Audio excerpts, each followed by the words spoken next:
বন্ধুরা, আজ আমি চলে এসেছি আপনাদের কাছে। আজ আমি দেখাতে চলেছি পনিরের একটা আইটেম, নিরামিষ। এখানে পনিরগুলো আমি কেটে রেখেছি এরকম করে,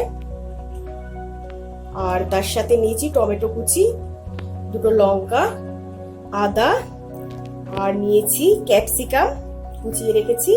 আর পেঁয়াজগুলো দেখতে পাচ্ছেন কি সুন্দর করে একটা একটা করে ছাড়িয়ে রেখেছি, মনে হচ্ছে ফুলের পাপড়ির মতন। এখানে মশলা হিসাবে আমি ইউজ করেছি ধনের গুঁড়ো, জিরের গুঁড়ো, হলুদ, লঙ্কার গুঁড়ো, আর নিয়েছি গরম মশলা। এবার আমি আর সাথে রাখছি দই। দইটা দিয়ে আর লঙ্কা দিয়ে হলুদ দিয়ে আমি পনিরটাকে মাখাবো।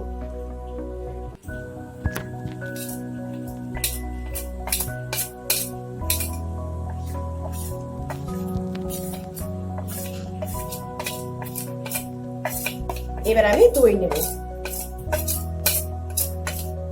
লঙ্কা নিলাম, হলুদ দিলাম, এবার আমি দই নেব। দইয়ের মধ্যে দিচ্ছি গরম মশলাটা, মিক্সড করলাম, আর নিলাম জিরের গুঁড়ো, সাথে নেব ধনে। এই তিনটে দিয়ে আমি দইটাকে মাখাবো স্পুন দিয়ে।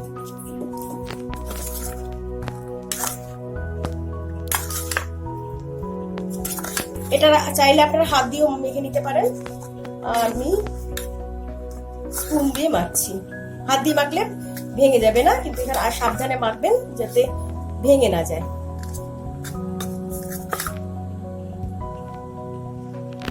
এবার আমি দইটাকে মাখাবো, দইটাকে মিক্স করছি মশলাগুলো দিয়ে।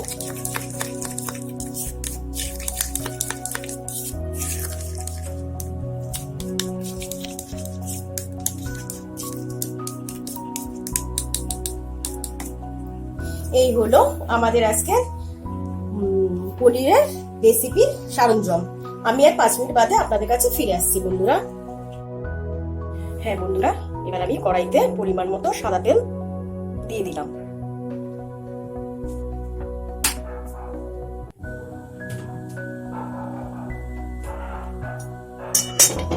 দিয়ে নিলাম যাতে পনিরগুলো না লেগে যায়।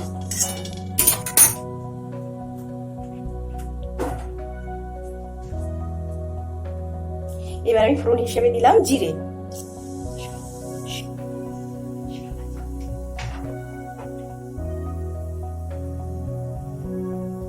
তেল আমার গরম হয়ে এসেছে। এবার আমি 5 মিনিটের মতো মেখে রেখেছিলাম পনির, লঙ্কার গুঁড়ো দিয়ে আর হলুদের গুঁড়ো দিয়ে আমি ঢেলে দিলাম কড়াই। হালকা সামান্য একটু ভেজে নেব।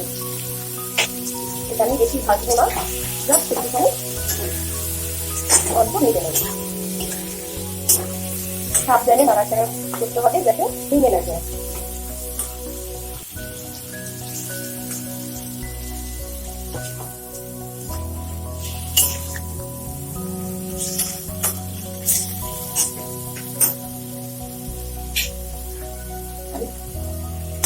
এগুলো হয়ে গেছে, এবার আমি এক এক করে পনিরগুলোকে তুলে দেবো।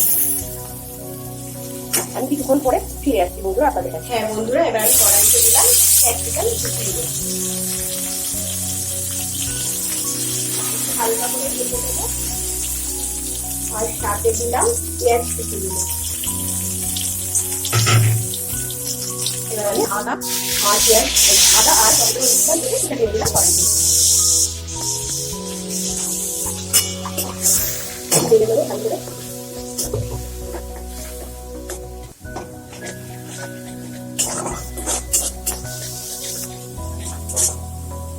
এবার আমি দিয়ে দিলাম দই দেবো ভালো করে।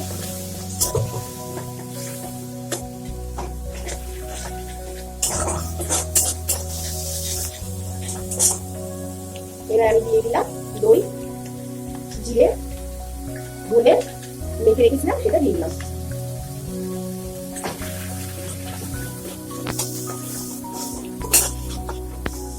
সামান্য পরিমাণে দিতে হবে জল।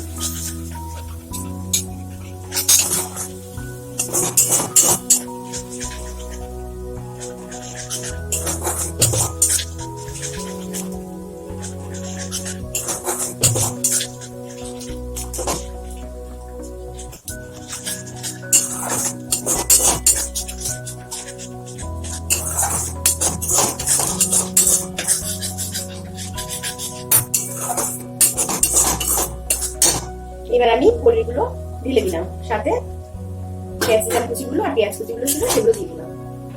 এবার একটু নাড়াচাড়া করবো যাতে মশলাগুলো মিক্স হয়ে যায়। দিয়ে এসেছি, এবার আমার হয়ে এসেছে রান্নাটা। আমি একটু দিয়ে দিলাম কসুরি মেথি।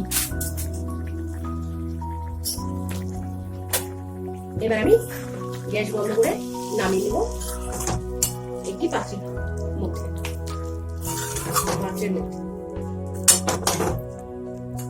আমি নামিয়ে দিলাম একটি পাত্রের মধ্যে।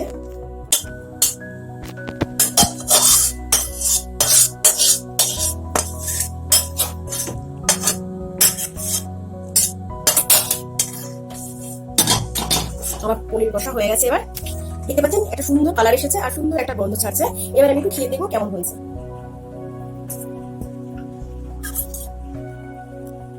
অসাধারণ হয়েছে, আপনারা এরকম ভাবে করতে পারেন আমার পদ্ধতি অনুযায়ী। আজকে আমি শেষ করলাম আমার রেসিপিটা। নমস্কার।